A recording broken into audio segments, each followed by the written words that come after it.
I'm so glad I've learned some things today. I've learned from Ian that I made an excellent choice in incorporating Postman into my demo, so thank you for that, Ian. I learned from Andrew that I'm a horrible person because I don't have any security baked into this demo at all. Like, this is just a wild, wild west with sensitive data and everything. So I'm sorry, Andrew. And then I learned from Joe that maybe I should have had ChatGPT generate some of the code for my demo because I was knocking my head against the table trying to get the mono repo set up and all that junk. But then I actually saw his demo. I was like, never mind. my wetware is pretty good. So hopefully that was a little more efficient. All right, hold up, one sec. Okay, I'm back now. Is that just that fast? Okay, cool. Before I get into this presentation in earnest, so I want you to understand why this presentation is going to be valuable. Number one, this is going to be valuable for your learning. Like, I want you to grow and learn and get all kind of stuff. Like, that's great, right? Amen? Do we agree that you learning something new today would be great? Cool. Well, what you really want to do is take this information to your tech lead or lead architect and be like, you've lied to me my whole life. Here's why you're wrong, and here's why we should use gRPC. That's what I really want you to do, okay, so that you can go get paid a bag of money for telling them stuff that nobody else would. I'm only half kidding, but the more that you grow in your technical knowledge, the more empowered you are to be able to have influence within your organization and teams. And so, how many of you are back-end folks? Okay, we have several. Okay, cool. How many of you are front-end folks? All right, how many of you are going to dare to claim that you're full stack? I dare you. Okay, all right, good. All right, no, I was having that. If you want to know what I think about full stack developers, come and see me. Come and catch me outside. Thank you for inviting me here to Detroit, Michigan. This is my first ever ice storm, so thanks a lot for welcoming me to this place from Los Angeles. This is how you treat a brother from Compton. I just feel like this was a trap, like y'all trying to get rid of me. But I'm still standing. Okay, cool. Let's start the presentation in earnest. I don't want to clown around for too long because we've got a happy hour to get to. I'm Anthony D. Mays. My handle is Anthony D. Mays on all the things. That's how you find me, all right? That's why I put my middle name on everything, so I'm very highly searchable. Also, if you want to get to not just the code base for the demos that I'm going to show today, but if you want to read the companion piece that I slaved over to make sure that you had all the information that you need, you can get to it from that link.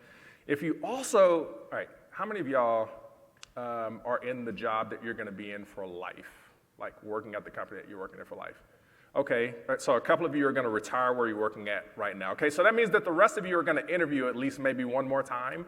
Okay, cool. So there's a program that I work with called Brilliant Black Minds that enables black folk in the US, which seems like there's a few of you here, to get free mock technical interviews from experts for as many as you want, okay, and folks who are hiring as well. So I'll talk a little bit more about that. I'll wait to be done talking with the presentation before I have you sign up because you might not like me by the end and then, this is a moot point, but maybe I should give you, no, I won't give you the link now. It's just, if you want to hit it, go there and then I'll talk about it a little bit later. But I want to try to be efficient on time. The topic that we're going to cover for the next less than an hour is gRPC versus REST. All right? How many of you know what gRPC is or have worked with it before? Okay, a couple of you have. Great. Don't say anything if I make mistakes in this presentation. How many of you know REST? You think you know REST. We're going to challenge that assumption. All right? We're going to challenge that because I'm not sure that, it's funny because I went through this presentation like, oh yeah, I know what REST is. I've dabbled with gRPC. I learned a lot, and hopefully I can convey some of the learnings that I've encountered and share that with you. Okay, cool. So gRPC versus REST, we're going to compare these API architectures, and we're going to do it in practice. So we're going to look at real code. I try to be very responsible about sticking to the 3-slide limit so that we can get right into code and do all that stuff, all right? Cool. By the way, if you have questions in the middle of the presentation, feel free to interrupt me and ask, all right, because I'm bringing you along on this journey with me, okay? If you ask too many questions, I know what to do, okay? All right, so comparing REST to gRPC, let's get into it. So REST, and when I say REST, I'm talking about REST specifically over HTTP. How many mobile developers do we have? Okay, so we have a few. It's possible to have something that is RESTful that's not over HTTP. There is actually a RESTful, there's a paper on RESTful services over embedded architecture. Okay, so just so that you know, when I'm talking about REST for the purposes of this presentation, we're talking about REST over HTTP. Okay, so REST was invented by a guy named Roy Fielding in his dissertation that he gave in 2000 at my alma mater, the University of California, Irvine, which is great. I went to school the year after him, and I did horribly. I didn't write a dissertation at all. I was just trying to get out. But he wrote a dissertation, and it was great, and it sort of changed the web world at that time. And what he set out to do is to define this architecture for distributed systems that relied upon decades of wisdom around how to build these systems. And so his dissertation was in system architecture, and as part of that, he introduced this idea of REST, okay? Now, REST is about system constraints, architectural constraints. So it's not about any particular technology or any particular kind of tool. I want you to divorce your idea of REST from that, okay? So REST isn't like a product that you buy. REST is a set of architectural constraints. And so when you understand architectural constraints and you meet those architectural constraints, then you can claim that your service or your website, or whatever, is RESTful. Does that make sense? Okay, so that's what that is. That's different from gRPC, which is a specific framework invented and built by Google with an ecosystem of tools around it. Okay, cool. So that's that. Now, when we talk about REST, REST is hypermedia oriented, hypermedia centric, right? Some of you think that REST is resource oriented, and that makes sense, right? Many times when you're working with a RESTful service, there's a resource that you want to get to at some ID, and that's great. But more specifically, REST is hypermedia oriented. And what that means is, so you know what hypermedia is, right? Hypermedia is that thing that you get when you go over HTTP and request a thing and then you get something back, right? Sometimes you get HTML if you're working with a web page. If you're working with an API, you're going to get JSON or XML. That's hypermedia. And many times, well, especially with hypermedia, that hypermedia is going to have links. And the deal is that you're going to follow those links, right? And that by following those links, you get to other resources within the system, okay? And as you modify the resource via hypermedia, it changes the state of the application. This is very important. Okay, this is based upon a principle that Roy Fielding called hypermedia as the engine of application state, or HWTH. Okay, if you say that you have been doing REST and you haven't been doing HWTH, you have not been doing REST. Okay, so how many of you just heard about HWTH today, just now? Okay, great. All right, so I don't want you to say that you've been working with RESTful systems if you haven't been doing HWTH, okay? Now, is it just because Anthony May said it? Nah, it's because that's what Roy Fielding said in his dissertation, okay? And he actually called out some dudes over that. Like, Roy gets kind of protective about his stuff, but it is what it is. So hypermedia oriented. Typically when we're doing REST, we're doing it over HTTP 1.1, which is, what all your browsers support, okay? I talked about the hypermedia formats, JSON, XML, HTML. I don't know of any RESTful service that anyone's implemented using HTML. It's generally going to be JSON, which is the most popular, or some flavor of that, JSON plus LD. Link descriptors, I think is what that stands for, or XML, okay? So that's what you get. What is the killer feature of REST? Ubiquity, it's everywhere. You don't need special tools to build RESTful services. You don't need special tools to consume RESTful services. Okay? It's using all the stuff that makes the web great. HTTP, TCP, all of that good magic. URLs, all of that. Okay? So that's what makes RESTful services so popular, right? And that's what makes them so useful, not necessarily popular, because like I said, most of y'all that say that you use REST aren't actually using REST, okay? You're using the parts that you like and then leaving that HWTH stuff on the floor, okay? So I get it. It's REST-like. All right, so that's REST. Let's talk about gRPC. What is gRPC? Well, first of all, the foundation of gRPC is RPC, Remote Procedure Call, and it's something that you can go back to the 80s and before define RPC as a communication pattern between clients and servers. Okay, gRPC is just the Google variation of that. Okay, that's what the little g stands for. I worked at Google, by the way, for 8 years. I left last year during Black History Month because a brother got jokes. They put a little g in front of everything, okay? Just like Apple puts I in front of stuff. Anyway, I digress. gRPC is Google's baby from 2015. And whereas REST is hypermedia or resource-oriented, gRPC is procedure-oriented. What does that mean? That means you as a consumer of this API, you're going to pick a procedure that you want to run, you're going to put some parameters to that, and then you're going to ship it off and expect to get a response, right? That's gRPC, okay? Now, guess what? Many of you that think that you're doing REST are actually doing RPC. Why? Because you choose the method that you want via some kind of URL construction, you give it some parameters by sticking in the little tokens, and then you send off a request and expect to get a response. That's RPC. Congratulations, okay? If you don't have that howdy-ass part, remember, it ain't REST. Okay, in addition to the other things. So with gRPC, what it is a framework for that kind of RPC communication that instead of using stuff like JSON and XML and all the other stuff, uses a protocol that Google invented called protocol buffers, okay?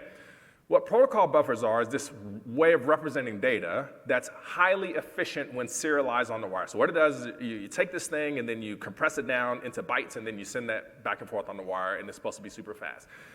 gRPC was built with performance in mind, and we're going to see why that matters as we get into the demo, okay? Also, because gRPC wanted to be fancy and support things like bidirectional communication and streaming, it uses, by default, HTTP2. Now, you don't know or care about this because it all happens underneath the covers, but it's there, okay? The downside of that is you can't just use it from the browser, okay? Because it's HTTP2, and a lot of browsers don't quite yet support that last little secret sauce that you need for HTTP2 communication, okay? But nevertheless, that's what it is.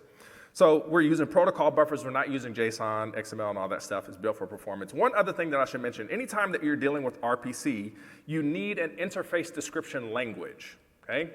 Now, when you have that interface description language, what you're going to do is you're going to have your tools look at things that are produced in that language and then go produce stubs in whatever language you want, okay? So you've got to use tools in order to build the stubs that your language is going to call in order to do gRPC communication, okay?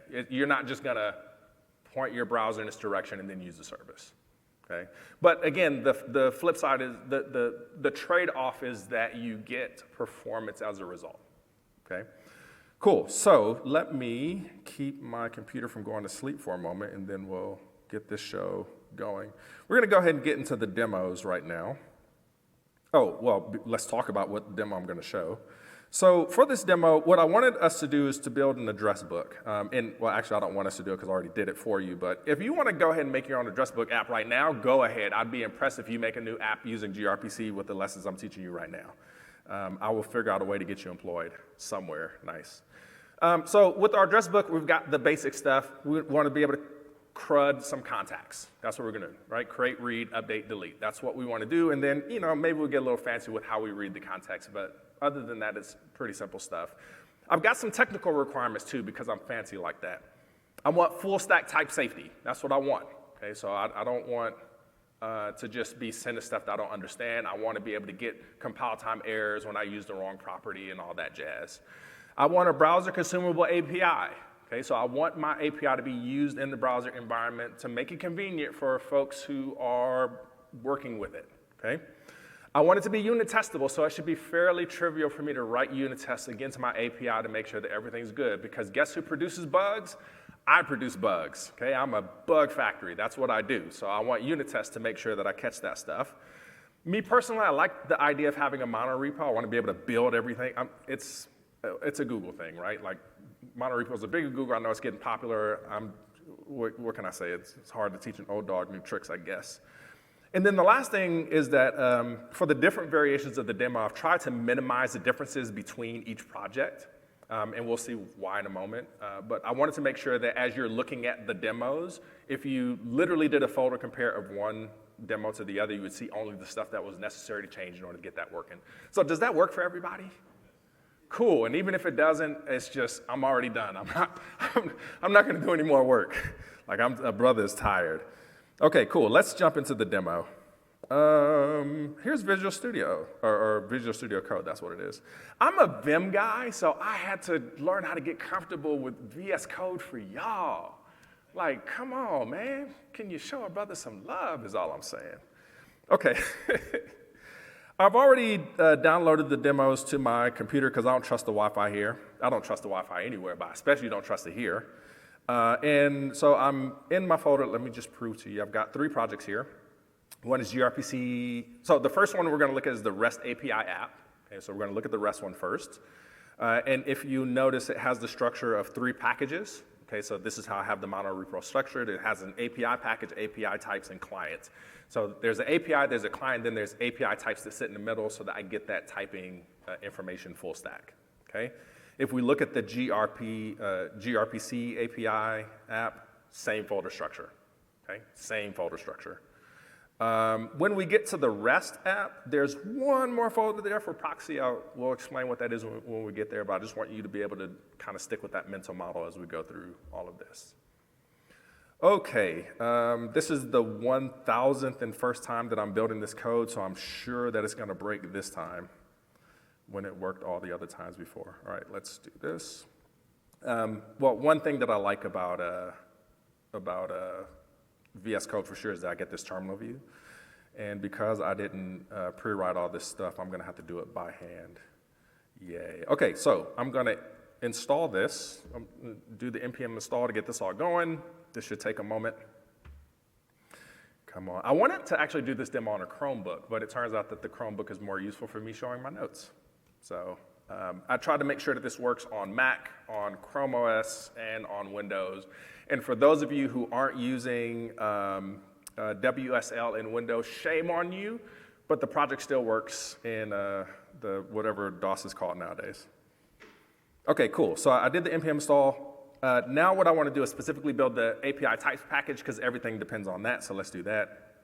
Pure run API. By the way, is this all visible enough? Okay, I want to make sure that all the people in the back, I want to make sure that the sound guys in the back can see this, and the video guy. Y'all are awesome. Okay, cool. So I won't kind of go into what this is doing just yet. It just did some TypeScript compilation, so nothing really fancy anyway. What I'm going to do is I'm going to start up the API. Did that. Cool. The server is running, and then let's run the client. I always have to CD into one of those projects before I run a command. So if you run into errors, it could be because of that. If this all works, you're welcome. If this doesn't work, it was OpenAI's fault. Sorry. All right, cool. Localhost. So I have my front end at localhost port 5173. Hopefully that works for you. But here's the app. I'm a front-end guy. I'm so sorry for this horrible UI. I just built what was very minimal to demonstrate the, we're talking about API, we ain't talking about front-end, so just leave me alone, okay? This is as much style as you're gonna get. But just to demonstrate this actually works, we've got some context here. I can sort by first name, last name, ooh, and by email. There it is. I should have had ChatGPT generate this sample data for me. Or no, I shouldn't have, because I paid attention to Joe's demo. Okay, so yeah, we can page back and forth. We can go to the first page. We can go to the last page, so that all that stuff's working. Okay, cool. Well, here's what I want to do. Let's open up Postman. And I'm going to call this API, and I'm going to use the call and response to the API to explain why my service is RESTful, okay? So let's jump into this, and hopefully I won't bore you to death with this part of the conversation. All right, so again, I'm manually typing in URLs. I don't know why I'm doing that. I'm going to make a mistake. Why am I coding in front of people? Well, I passed the Google interview, so it's like I can code in front of anybody now. Okay, I think that's my endpoint.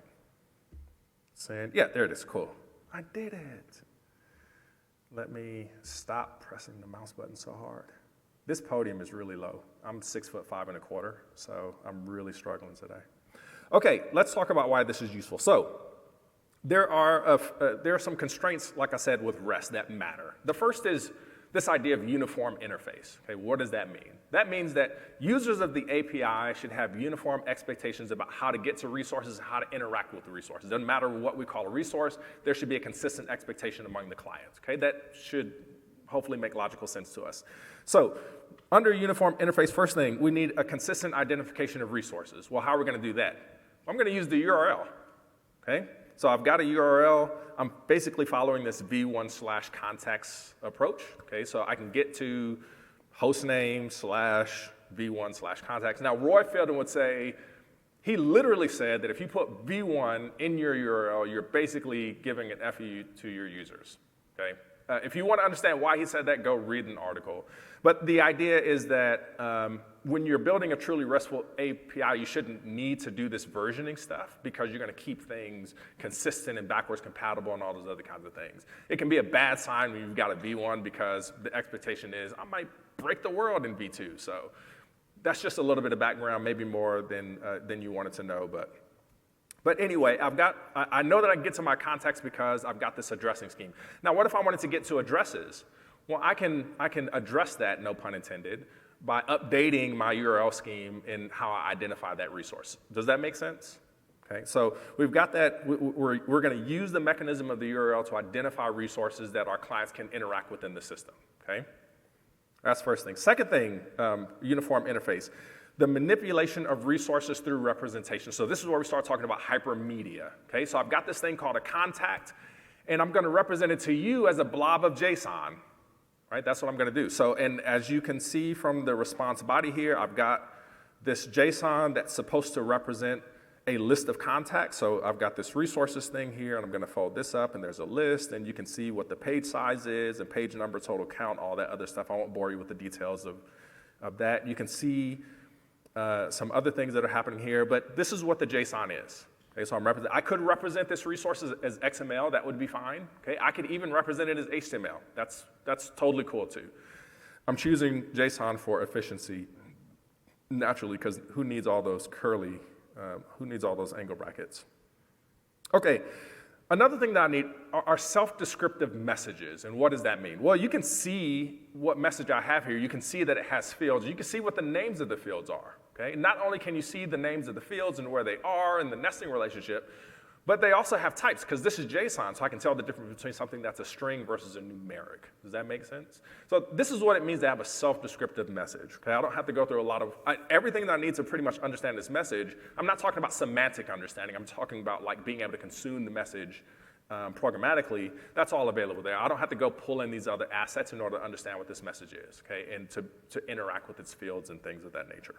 Okay, so that's that part. Now, let's talk about HWTH, hypermedia as the engine of application state. Okay, according to Roy Fielding, if I'm going to build a RESTful API, it needs to have links that tell me what other resources I can get to within that context, and I need to follow those links in order to do anything with the system. Now, does this remind you of anything? Does it remind you of the web? Right? How many of you, when you want to go visit a web page, construct a carefully crafted URL with parameters to go see your favorite YouTube person? Right? Like, we don't do that. Well, I may do that because I'm a developer and I don't like to browse around, so I'll just be like, okay, youtube.com/@ blah, you know. I do that because I'm weird. But normally we don't do that. Normally what happens is we go to youtube.com, google.com, right? And we interact with the links that are presented to us. We follow those things, and then there are state transitions that happen as a result. Does that make sense? And it's exactly the same thing when we're working with RESTful APIs. Okay, we're going to follow the links that are given to us by the hypermedia. The hypermedia is what's in control, okay? Not me as the client consumer, it's the hypermedia, okay? So, how do we do that? Well, you can see in the JSON here that I just tapped away from and now I don't know how to get back to, and I'm scared and lost. How about I just ship it again? There's a body. Where's the postman? I need the postman. Okay, what did I do? How did I get out of this? All right, I'm going to quit and restart because that's how serious that is. Okay, cool. There it is. So you can see in the JSON body here that I've got these links. And, well, no, you can't see it yet because I haven't collapsed this. There we go. I've got these links down here, right? And the links, if you see clearly here, it's actually an object. It's a JSON object. That's a curly brace up there. It's keyed by relationship or by rel, right? And then the value is this object that has an href in it. Does href sound familiar to anybody? Yeah, anytime you have an anchor tag on your web page, there's a href there that tells you how to get to the thing that that link is pointing to. What's the same thing with this, right? This JSON response has links. And let's look at the links that it has. It has a self descriptor. Oh, okay, so this is telling me that that this resource, right, can be accessed via this link. There's also a link for creating a new contact. And there's a way to get to the first page. There's a way to get to the last page, and order by first name and order by last. So as a consumer of this API, I know exactly what I can do from this resource. Okay? I don't even have to go and read another book. I can read the documentation to get more of the semantic understanding, but essentially I've got what I need right here. I can navigate this API without needing an open API specification or a Swagger specification. Okay? Because the way that RESTful APIs work is that I have the links that tell me what I can do in what contexts. Okay, so this is kind of useful. This is kind of cool. All right, so that's that part of it. There's a couple of other constraints here. Cacheability. Well, I'm just using HTTP 1.1, right? I'm just getting a regular HTTP response. So yeah, this is cacheable, and I could use e-tags or I could use some other kind of thing, but the caching is pretty much taken care of for me, right? All those mechanisms are there. And then this is stateless. Okay, so what does that mean? That means that the server isn't gonna remember the last request or the last response I sent in order to compute the next request. Everything that the server needs to understand in that request is in the request. It is what it is, okay? So if I need to send a request to do something that requires authentication, I better send authentication information with that request. Because if I don't, the server's gonna be like, I mean, y'all saw what happened to Joe. Like, that wasn't me. Y'all saw it for yourself, okay? So it's important to understand that this API satisfies those constraints, okay? So we're doing good there. Let's go ahead and take a look at the client, actually the client code. Let's take a look at that. So let me REST API client routes. There it is, page. Okay, so I decided to write this in Svelte. Why? Because I like pain, and I decided that for this demo today, I need to learn a whole new front-end framework. I don't know why I do these things. I guess I care too much. Anthony, what's your greatest weakness? I care too much, man. That's what it is. I'm also an interview coach. That is not the way that you answer that question ever, so I'm joking. So here's the client code, and I'm using Svelte. There's a couple of things you need to know. So when you see this page.ts, this is the way that I interact with stuff on the back end and then work with the API and then show it on the front end. So page.ts means I'm running in the browser. If you see page.server.ts, that means I'm running it server side. It's a Svelte thing. It's a convention. Don't worry about this. But for the purposes of this demo, we're running this code browser side, okay? So I'm going to access the data. There's an API endpoint. You're not going to see any URL construction here at all. None, right? This is the only place where I have the URL specified. Every place else, I'm just taking whatever URLs come to me from the API. So I go do my fetch. Again, I'm not using special technology. I'm just using the standard browser fetch that's available to me as it is in all browsers. Now, here's what the client looks like. Look at this. Check this out. So I've got all these if conditions all over the place. Why do I have these if conditions, you ask? It's because the server tells me what's available to me and when. So I don't know if I'm going to have the link to first page available to me, or if I'm going to have the previous page or the next page and that other stuff. Like, I just need to understand that those links might be flexible given certain contexts. Maybe I only get to see page 7 for whatever reason. Okay, so I've got these if conditions so that I can test, hey, with the link relationships that are available to me, right? If it's there, then here's how I want to show it. Okay? Again, it's the same thing with HTML, right? You get the browser gets this markup. It doesn't know where stuff is going to be. It just has to be ready to render it so that you can click or interact with it in some kind of a way. And a client of a RESTful service is also kind of going to do the same thing, okay? So I've got these if conditions here, and then, hey, if I've got a first name and all those other kinds of things, I'll render that. And then I actually render the data, okay? So that's all that. But again, one sign that you may be working with the RESTful API is that you're working with these HWTH links, right? These link relationships and then dynamically rendering information on this. What does this mean? This means that the API has the power. Okay, you as the FE dev, you don't have the power. You don't just get to call a service whenever you want to. You've got to follow what the server tells you. Okay, and there's going to be some reasonable expectations and some conversation about how that's going to be constructed, but it's the API that has the power. Okay, it is driving the application state. Okay, Hypermedia is driving the application state. All right, before I go on, any questions about this? Like, did things get too weird? Y'all hanging in? Okay, yes.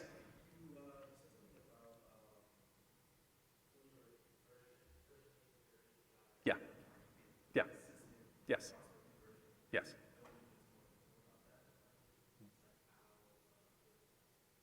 So here's the interesting thing about a RESTful API. Remember, I go to one URL, right? And so long as that URL doesn't change, I'm going to be able to get to the resource that I'm looking for. But guess what? I'm the server. I'm the API. I run things. So if I want to give you a link that points to a different server that has some new and improved behavior, I can do that, right? There's going to be some basic expectations that I have as an API around, like, I want to make sure I don't break you, so we're not going to like take away features abruptly and then change the world. But I may add new capabilities, and those new capabilities now will allow you to do new things. And as I update the API, you're going to be able to tap into that, okay?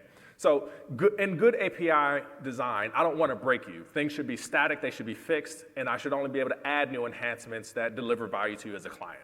Does that make sense? So remember, REST is about good API principles and good system design principles. It's not just about doing a specific thing, okay? And so if I'm following RESTful principles and following that ethos, I'm going to build APIs that should be robust over time. Now, I think that the problem with this approach is that we're human, right? And we mess up stuff a lot. And I think that this is one of the reasons why most of the services that you see aren't actually RESTful. Okay? They're more RPC because that gives us, on the client side, a little bit more choice, and on the API side, too, a little more flexibility, too, because we can just, all right, we're just going to have this new version of the API, and then we're going to, if you want to switch over to that, go ahead, like, it's all good. Hey, we're going to deprecate the V1 and go to V2, so you should probably get off that stuff because you're going to be in a bad. And so we just manage it differently, but in a way that I think is more popular, more acceptable in today's times. Does that answer your question? Yeah, okay. So again, that is a really interesting thing though, right? Like you might point to the V1 URL because that's what I gave you, and then like I ship you over to V2 automatically, and you don't have to do anything because all you're doing are following the links that I gave you, okay? You notice, by the way, that so there's a link here for being able to go to or visit a contact. And so there's a contacts page, and so if I click the link, it actually sends the URL of that contact over the page. Here's what that looks like. So if I go back over to the demo, if I hit this contact, you can't see this in the URL because for some reason I can't make the Chrome window fat or whatever the technical name is. But you'll see like there's a URL parameter that just says URL and then this encoded string, okay? And then on the contacts page, which is over here, all right, and this is a server-side page because I'm having it handle form data. But you see that it just takes the URL from the URL. I didn't mean to get all exception on you. But it takes it. I see that you like URL, so I made a URL for a URL. So I took that URL, and then I'm just going to pass it right on to the service to go get whatever that resource is. Okay? So that's what RESTful API interaction looks like. It can definitely be better. Like this is my first go around with actually building a RESTful API, to be honest with you. But you're going to see patterns like that, okay? Again, I'm not doing any link construction. That's not what I do. This is not RPC land. This is REST land. So now that I've scared you all enough, let's go talk about gRPC. Okay, cool. So again, with gRPC, remember the key. With RPC, I need to use an interface definition language to define an interface, all the services, all the methods, all the parameters, all the models, all that needs to be defined, and then I need to run some tools to take that IDL intermediate document and then compute some proxy classes, okay? So I'm gonna show that to you right now. All of you have interacted with gRPC at one point or another. If you're using Google anything, you've interacted with gRPC because they have protocol buffers flying all over the place. All right, so here we go. I'm going to npm install this just so that we can get that going. In the meantime, let me go show you. So, like I said, central to gRPC is this idea of protocol buffers. So I need a proto that's going to define my service. Let me go find that right now. Stop. Nope, I don't want to print. I want to P. That didn't come out right. I'm so sorry. All right, let's see. Command P. What are you doing? There we go. Contacts.proto. Okay, there we are. Okay, cool. So here's so now we're going to flip over to the gRPC implementation. I forgot, I didn't show you the server-side REST stuff. Don't worry, it's boring. It's just Express and some stuff that you're probably already used to. Okay, so here's my contacts proto. It describes a service called contact service. It has several methods: listing contacts, getting the contact, update contact, delete, and then create. Okay, and there's a request and response that belongs to all that. Interestingly enough, if I have if you take a look at delete contact, I'm not actually returning anything. We just delete and then go away. So the Google Protobuf library has an affordance that lets me say, I'm just going to return empty from here. There's nothing else to do. Okay. So that's all that. And then you can see the model definitions here. This kind of looks like a C or Java specification, right? So it isn't anything too weird, but it's definitely not C, it's definitely not Java. This is protobuf, and you can see that the file extension ends with .proto. Okay, so I've got my interface defined. Now I need to go run some tools in order to turn that into, in my case, TypeScript, because I'm using TypeScript the whole stack. So let me go ahead and build this project, npm run build API types. Okay, cool. So it's doing a number of things, and there it is. It's done. What it has produced is a few things. So it's, number one, this follows some of the old school Java conventions, right? So they actually want your protos to be namespaced. So I have the proto file defined under the API types project under proto contacts v1, so that nested folder structure, and then there's the one file in there. And what it's going to do is it's going to produce generated code along that same namespace. So there's proto contacts v1, and notice that I've got a few files in here. One is a TypeScript file that has all of my base model types, so that's the first thing. Second thing it has is a file that contains a server stub that I can use on the server to generate the implementation that will accept requests and handle responses. And then I also have a client that I can stick in the client to fire off requests and then receive responses and deserialize all that stuff. Okay, so there's this process of marshalling, that's the technical term, where it's going to take the TypeScript, whatever representation, turn that into the wire format, ship it across, and then inflate that wire implementation into whatever it needs to, okay? So that's that part. So those are all the generated files. I used a library called protobuf-ts, which is really nice because it generates all my stuff in TypeScript in a good, clean way. Okay, let's take a look at the server. So we didn't take a look at the server last time. We'll do it this time. If I look at my index file in the API, what was an Express server is now just this contact service implementation. So here's the iContact service that was generated for me. I'm just implementing the methods. I get nice, clean parameters here with the request, a context, and a response, and then I just go through my usual logic. and make all that stuff happen, okay? At the bottom here is where we get some interesting magic. Ignore this whole if condition here. But I'm going to start a server, okay? And this actually comes from the gRPC library. You see it there, gRPC, gRPC.js is what runs on Node.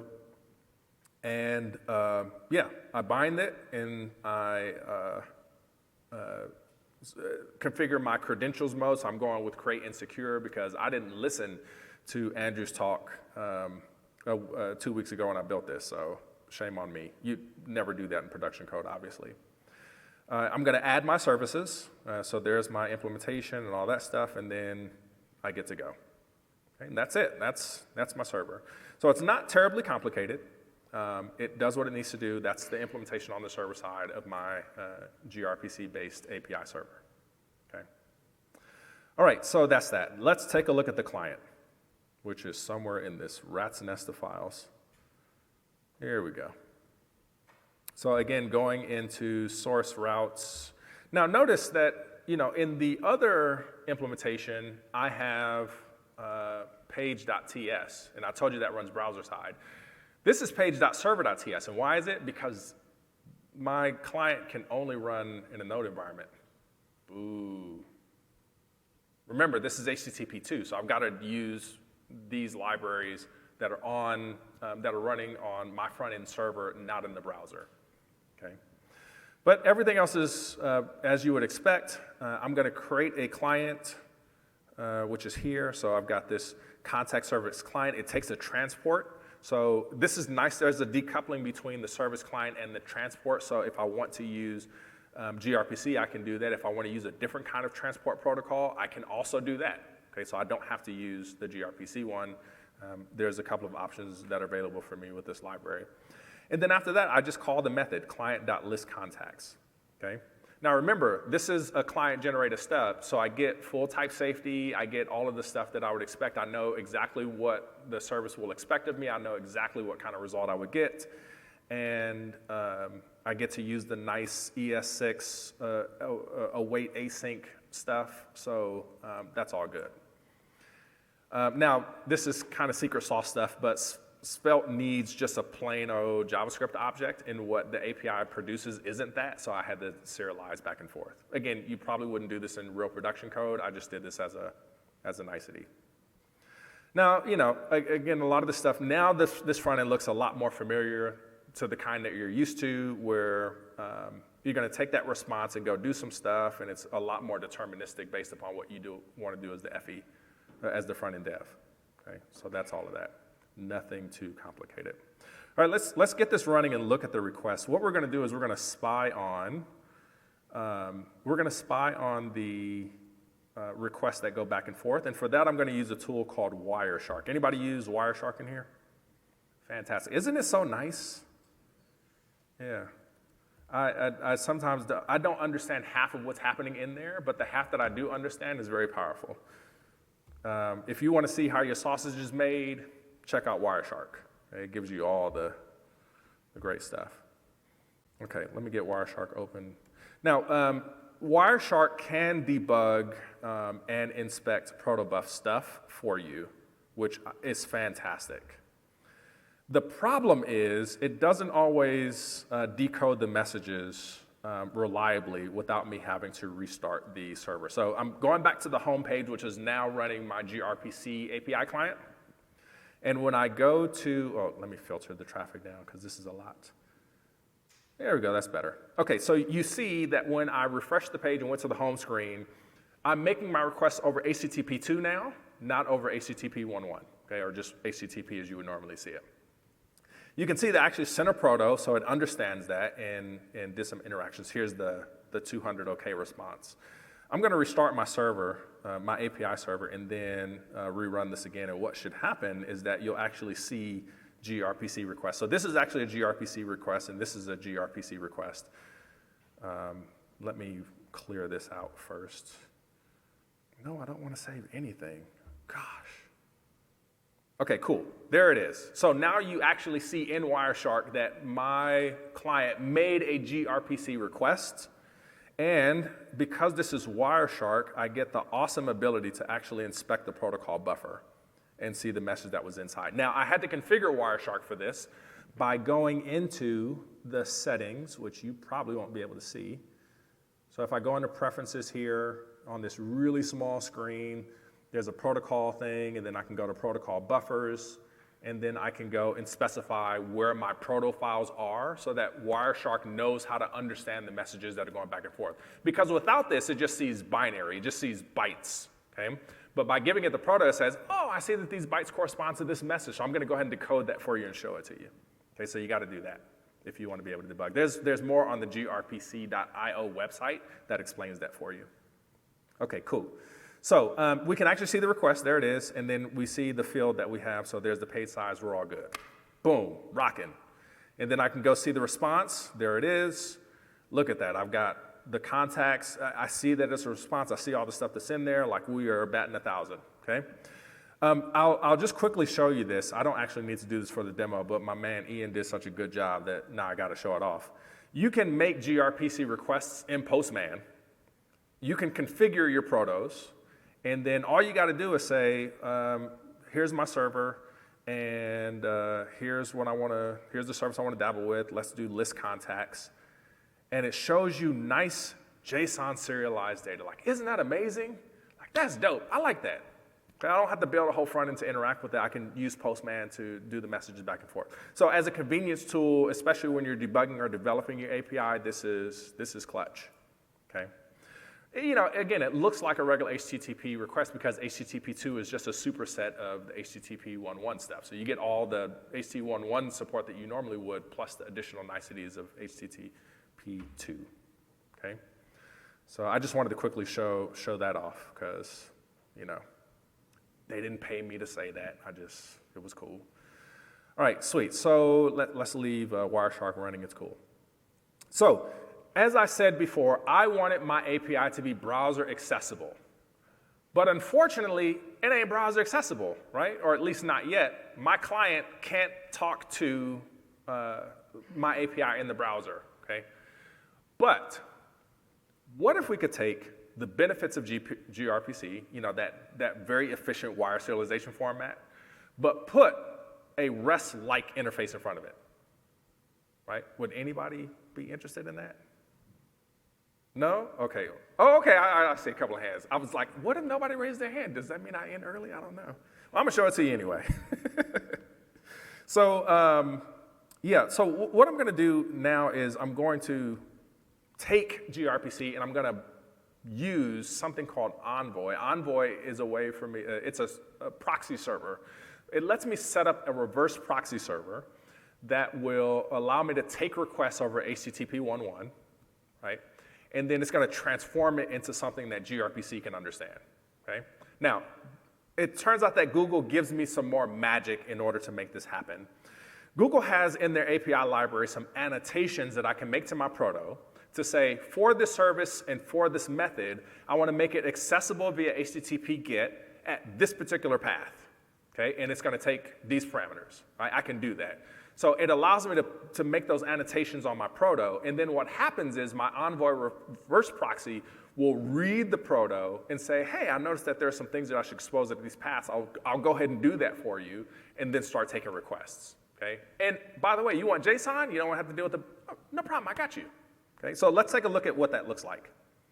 So now switching over to, why do I keep hitting more buttons than I want to? It's not making me feel great. Contacts, proto. Any questions while I'm pointing us over here? Everything is clear as mud? Sweet. All right, gRPC, REST. I'm just gonna go ahead and npm install this because I don't remember if I did it earlier. Okay, cool. So, here we are in the proto.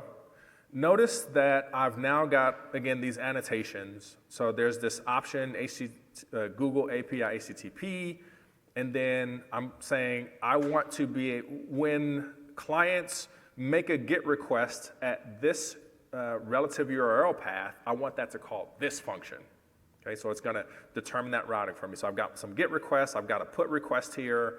I've got delete. If you're not familiar with HTTP verbs, go look that up because it's important to understand that when you're working with RESTful APIs or REST-like APIs. So I've got that all configured here in my proto. Okay, great, fantastic. So that's step one. The second step that I need is that when I generate my proto, there's one more file that I need to produce. And that's going to be a binary representation of my proto called the proto descriptor. Okay, and it's going to include all the information that my Envoy proxy needs in order to get fired and going. Okay, so I didn't show you the generation script earlier. I'll show it to you now. In my package JSON, so in my npm scripts, there's a command here for doing the build. And you'll see over here, I'm using a tool, by the way, called Buff. Typically, when you're working with gRPC, the old tool that everybody would use and still uses is called protoc. It's this command line thing that you got to run. I don't like that. I wanted to use Buff so that I can describe all my stuff in YAML and be jamming. So that's what I did. So with Buff, I've got this, this YAML generator file where I say, I want TypeScript, I want it output in this place, and I want you to generate clients and all that stuff. So this is nice, and I can check this in, and it just works. So that's what I have here. And then in my script, in the package JSON, I call Buff from the command line with the Buff build option, and then I say, hey, I want you to go produce that proto descriptor. Now, I did something funny. I'm putting it in this new proxy folder because that's where I put my Envoy configuration. Envoy is going to load up that file, and then it's going to stand up a service, and then I'm going to be good to go. Okay, so remember I told you that for this last demo, I've got this proxy folder, and I'm going to run Envoy in a Docker container. I don't have to do that. I could just install Envoy locally and run with that, but Docker's nice. It ain't that bad. It was a pain in the butt to actually get set up working across all the environments, but after that part, I didn't have to worry about it. So I've got a Docker Compose image that's going to download the image and copy the files in there. The most important part is this Envoy part. So I just copied this Envoy file from somewhere else. Essentially, there wasn't a lot of special stuff that I needed to configure here. The only special thing I needed to configure is that on the HTTP field for my proxy, I need to say, hey, I want to take JSON and interop with, I want to take gRPC and interop with JSON. So I want you to do that for me. And there's another plugin that I have here called gRPC Web. We'll talk about that in a moment. Okay, so with this configuration, you can see that I've specified the proto descriptor that I generated. I'm saying here's the full namespace and name of the service that I want to use, and then there's some additional options. I'm going to get all this started up. So npm run dev ap. Did I build this already? I don't think I did. Oh, yeah, I did. No, I don't trust myself. Let's do it. It doesn't take that long. Get off my back. Okay. How many of you are bored by a show of hands? You can, okay, all right, my man. Said there gotta be one. Don't be lying. You ain't got a lot to kick it. Okay, cool. That's that part. So I'm running the API. Now let me go and run the proxy server. So again, now I've got this proxy server that I need to stand up because instead of my service talking directly to the gRPC API, it's now going to talk to the proxy. And the proxy is going to intermediate the communication between the client and the API. Sweet. So let's see, Docker Compose. That's not what I wanted to do. I want to bring it up. So I'm going to bring up that Docker image, and so now my proxy is running. That's all good. Now let's bring up my client. gRPC REST. Is that what I want? Yeah, that's what I want. And then npm run dev client. Cool, now my client's up. So now when I refresh the page, I'm going to be, well, actually, let me do this. Let me just prime this up real good. I think this should work. So I'm going to refresh the page. So now the client that I'm refreshing is the gRPC REST version of the code. And look at that magic. Few things you're seeing here. You see my client is making a request to the proxy server which is running on port 8080. okay? So it made that request using a very familiar style of URL API format, okay?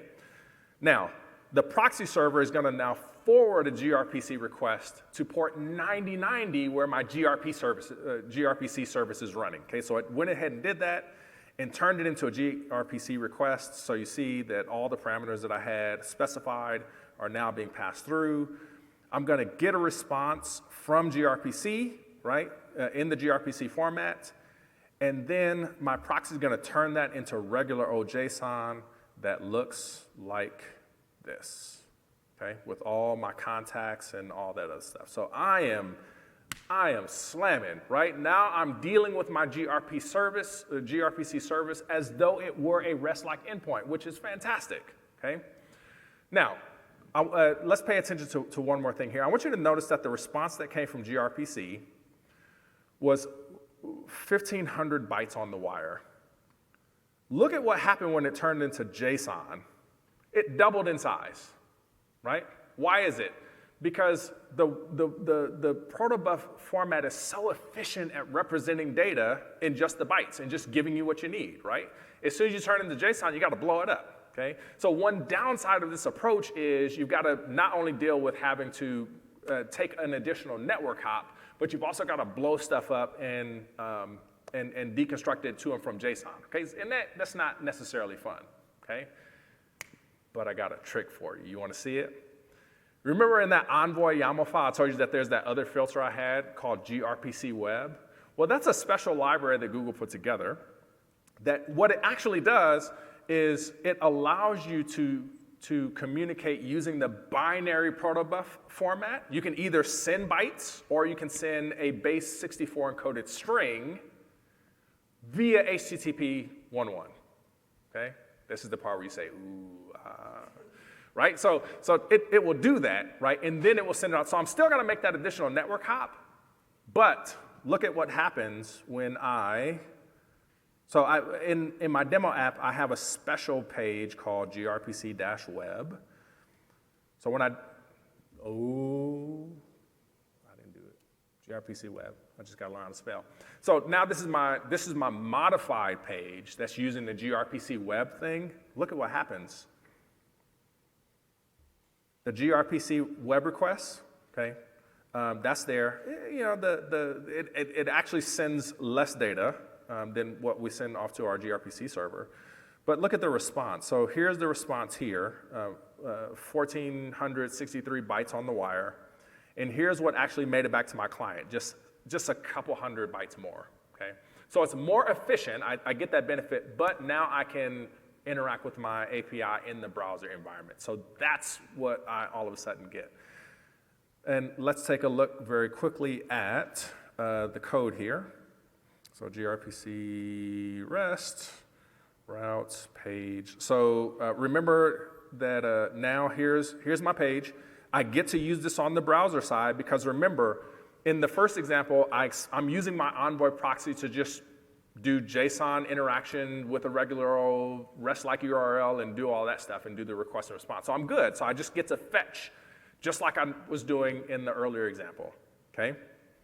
Let's take a look at the gRPC web version. If I look at the gRPC web version, you'll notice that I'm still running on the front end, but guess what? I get to use my client, yay, I'm good with that. And I also get to use the gRPC web transport. Okay, so I got to swap out that transport. Instead of just doing straight gRPC, I'm using gRPC web now, and that allows me to do the communication with my proxy server using that format, okay? Let's see if I can actually show you the request on the network, because that would be kind of nice.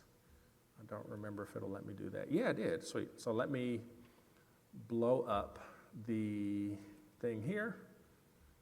Minimize some stuff. So hopefully y'all can, you can see that well enough, right? So here's the thing. Yeah, so here's the request that I made to my proxy on port 8080. And you'll see that the data that I sent over was, oh, that's right. This is just list contact. Let me actually go into a contact so we can see that. Where is that at? Shoot, did I do this right? This one? No, that's not it. I don't know where I put it. Because I want to actually show you, oh, I think it's this one. I don't remember. Okay. Oh, yeah, here we go. So you can see here's the request that I made to get a specific contact. And somewhere in here should be the data. I don't remember where. I may have lost that part. Okay, well, that's rather anticlimactic. All right, you're just going to have to trust me. It sent bytes over the wire and not actual JSON. It's better, it's efficient, we're good, okay? All right, cool. So during this time, we've looked at 3 different ways of constructing our API. We've done it using a RESTful API implementation. We've done it using gRPC just by itself. And then we've looked at what happens when we put an Envoy proxy in front of our gRPC so that we can interact with it using HTTP 1.1 and JSON and all that other nicety, okay? So we've accomplished a lot. I feel proud of myself. Hopefully you enjoyed this presentation and will benefit and go take this to your boss and tell them to give you a raise because now you know more than they do. Okay, one more thing, by the way. I have this Envoy proxy. You may not like that. It turns out that the ecosystem is changing rapidly when it comes to gRPC, like they're still building out new stuff and features. There's a new library called the Connect library by the good folks who made the buff tool. Apparently that library allows you to do gRPC browser side without the need for the Envoy proxy. And so if that's something that interests you, you may want to take a look at that. I think that there are still some sharp edges and there's a little bit of experimental stuff happening. But other than that, it should be good to go if that's something that you're looking to explore. And I'm done. Thank you so much. Before I let you go all the way, I want you to go and QR code this thing. Why? Because this is where the GitHub code is. This is where the article is that covers everything that I just talked to you about today. But also, if you're interested in that free interview practice and you want to get jobs at like top tech companies, go sign up for this. You want to know how much it costs? It's free. It's free to you. Okay, so there isn't really good and you get to connect with other chocolate folks in the tech space, specifically black developers who are trying to level up their game together. Okay, so there are some folks who have done the free interview practice. Trip fell and got a job with one of our hiring partners, Citi, Duolingo, Prime Video, Amazon Prime Video, I should say, Flatiron Health, who else? Indeed. So folks are actually getting jobs as a result of leveling up their interview practice and their interview game. So I don't want you to be afraid of technical interviews. Go jump on this, apply for free, get it in there, okay? You don't have to thank me. Just go sign up for this. All right, that'd be super helpful, and it's going to be a blessing to you. All right, I'm done.